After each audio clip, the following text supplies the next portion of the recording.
बीते दिनों जियोपॉलिटिकली हालात काफी हद तक बिगड़ रहे थे। जहां हमने कैसे देखा कि इस टाइम पर यूएस ने वेनेजुला नामक एक कंट्री पे बहुत बड़ा अटैक किया। अब इस अटैक के पीछे हमारे विपक्षी दलों ने इस चीज को किस तरीके से लिया और किस प्रावधान से इंडिया के अगेंस्ट यूज किया, ये आज मैं आपके सामने रखने वाली हूं। किस तरीके से इस एक ऑपोजिशन लीडर ने हर चीज यहां पे ट्विस्ट कर दी और कैसे इंडियन गवर्नमेंट की जो छवि है इस टाइम पर उसको पूरी तरीके से रिवर्स करके रख दी। कैसे इंडियन गवर्नमेंट और प्राइम मिनिस्टर नरेंद्र मोदी को इस एक शख्स ने टारगेट किया, साथ ही साथ चैलेंज किया कि आप ऐसा कुछ क्यों नहीं कर रहे हैं, और इसके तहत और भी कितनी लिंक्स अप जोड़े उसके बारे में मैं आपको आज बताती हूं। उन सब चीजों से पहले नमस्कार दोस्तों, मेरा नाम श्री चित्रांशी और आप देख रहे हैं एबीसी हिंदी। जी हां, आगे बढ़ते हैं। दरअसल हम सबको पता है कि कैसे डोनाल्ड ट्रंप ने, जो वेनेजुला की प्रेसिडेंट है, वहां पे मदुरो, उनको उठा लिया है और साथ ही साथ वहां पे अपने मिलिट्री ऑपरेशंस करना शुरू कर दिया है। बीते दिनों ये दिक्कत इस वजह से आई थी क्योंकि ट्रंप ने ये बताया कि वेनेजुला ऐसी कंट्री है जो ना ही सिर्फ टेररिज्म के लिए मशहूर है पर साथ ही साथ यूएस में इलीगल ड्रग्स भी सप्लाई कराती है और साथ ही साथ इमिग्रेंट्स भेजती है, जिसकी वजह से इतनी क्राइसिस, क्राइम और चीजें बढ़ती जा रही हैं। अब ट्रंप ने यहां पे अटैक करके मदुरो को अपनी कस्टडी में लेने के बाद से जितने भी ऑयल रिजर्व्स है वेनेजुला को, उसको अपने हित में ला दिया है। जी हाँ, एक तरीके से एक तरफ से लोग ये कह रहे हैं कि ये सब कुछ ट्रंप ने इसलिए किया ताकि उनके जो ऑयल एसेट है उसे ले सके। जी हाँ, वेनेजुला इस दुनिया की वन ऑफ टॉप 5 कंट्रीज में आती है जिसके ऑयल की चर्चा हर जगहों पे, जिसके ऑयल रिजर्व्स काफी विशाल रूप से उपस्थित है। और इसीलिए इस टाइम पे ट्रंप ने ऐसा बोला जा रहा है कि ये सब कुछ मेड अप प्लान के तहत आगे बढ़ाया ताकि वो वेनेजुला का पूरा ऑयल कैप्चर कर सके। दूसरी ओर लोग ये भी कह रहे हैं कि ट्रंप ने ये सब कुछ इसलिए किया ताकि वो यूएस को प्रोटेक्ट कर सके। यूएस में जो कहते हैं प्रॉब्लम्स आ रही हैं थ्रू ड्रग्स और इन सब चीजों की वजह से, इलीगल इमिग्रेंट्स की वजह से, इन सब चीजों को खत्म कर दिया जाए। पर इन सब चीजों के लिए यहां पर ट्रंप ने जिस तरीके से वहां के प्रेसिडेंट को अपने कब्जे में लिया, एक तरीके से ये वॉर की तरह दिख रहा है इस टाइम पे, यूएस वर्सेस वेनेजुला।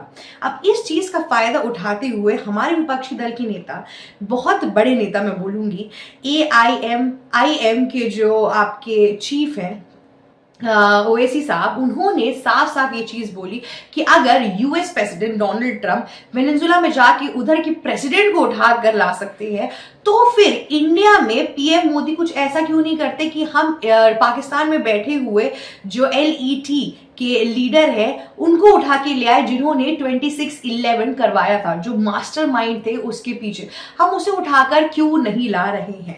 अब इस चीज पे काफी हद तक उन्होंने जनता को भड़काने की कोशिश की कि क्यों नहीं हम ऐसा कुछ कर रहे, क्यों नहीं हम बदला निकाल रहे 26/11 का, क्यों नहीं आज तक इंडिया की इंटेलिजेंस फोर्सेस उस मास्टरमाइंड को पकड़ पाई जो अभी तक पाकिस्तान के अंदर कहीं ना कहीं छुपा है। हम ट्रंप जैसे या फिर यूएस जैसे क्यों नहीं अटैक कर रहे पाकिस्तान के ऊपर।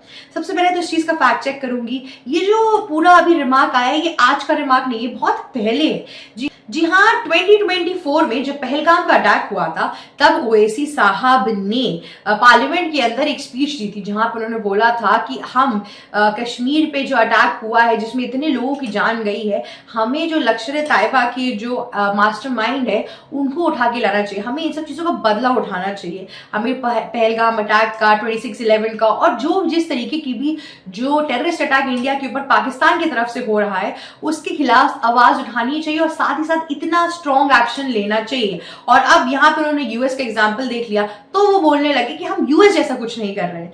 खैर ओवैसी साहब, आपको एक चीज समझनी पड़ेगी कि उन्होंने वहां के प्रेसिडेंट को उठाया है और लश्कर-ए-तैयबा के जो वो मास्टरमाइंड है वो यूएन की तरफ से एक टेररिस्ट घोषित है। एक तरीके से ये एक इंटरनेशनल जो अफेयर्स है उनका उल्लंघन हो जाएगा यहाँ पे अगर हम उस टेररिस्ट को अपनी कस्टडी में लेकर इस तरीके से आने की कोशिश करेंगे।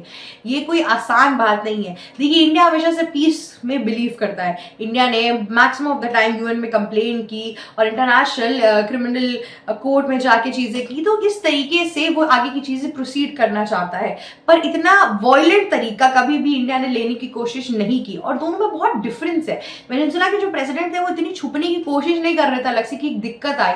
यूएस ने बहुत टाइम से वो प्लान किया था और वेनेजुएला के प्रेसिडेंट को एक्चुअल में पता ही नहीं था कि उनकी किडनैपिंग होने वाली है। जब तक उनकी इंटेलिजेंस ने उनको पता लगवाया कि उनकी किडनैपिंग होने वाली है, तब तक ट्रंप ने उनको और उनकी बीवी दोनों को उठवा लिया और अपने कस्टडी में लाके रख लिया।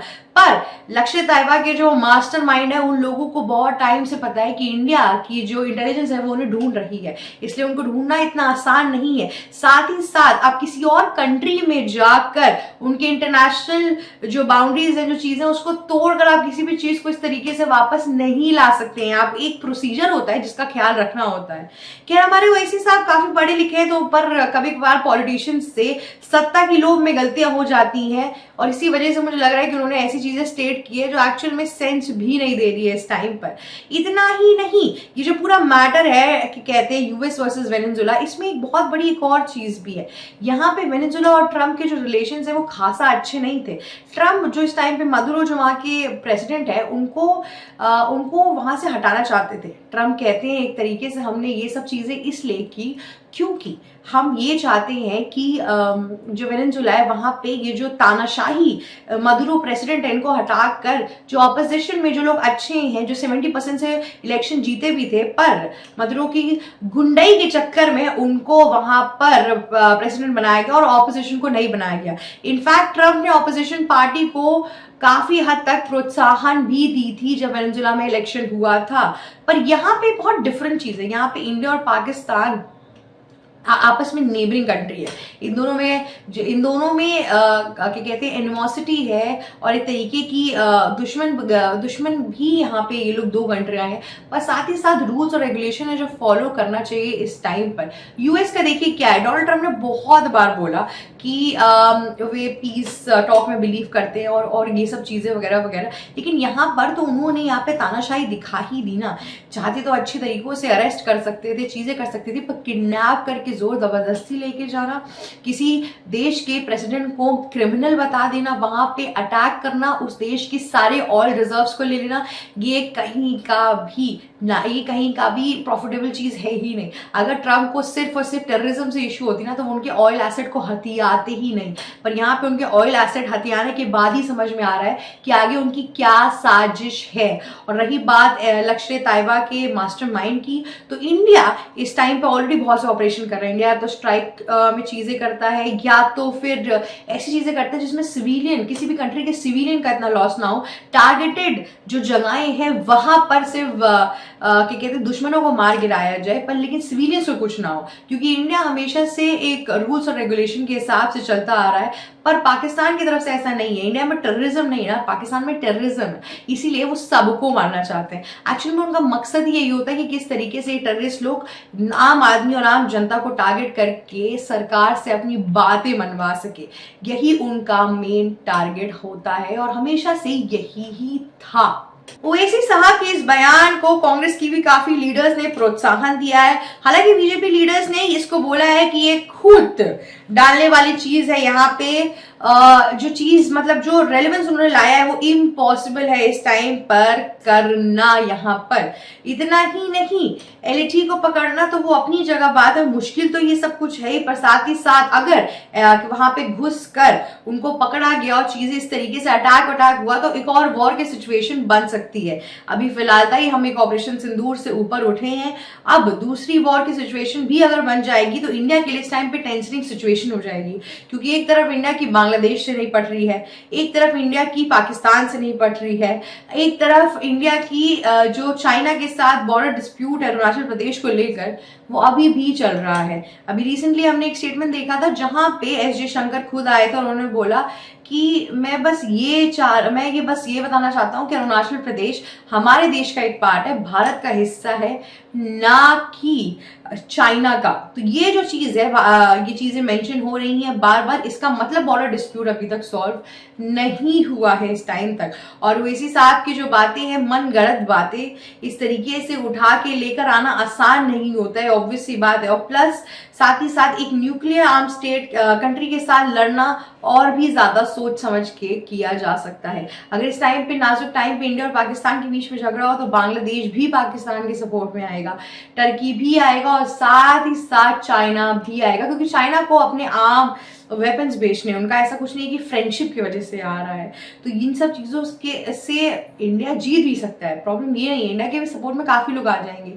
पर प्रॉब्लम बस यहाँ पे ये है कि इस पूरे टाइमलाइन के दौरान इंडिया का बहुत ज्यादा टाइम भी वेस्ट होगा, पैसा भी वेस्ट होगा और फालतू की लड़ाई होगी, इसीलिए इस चीज को अभी हटाया जा रहा है।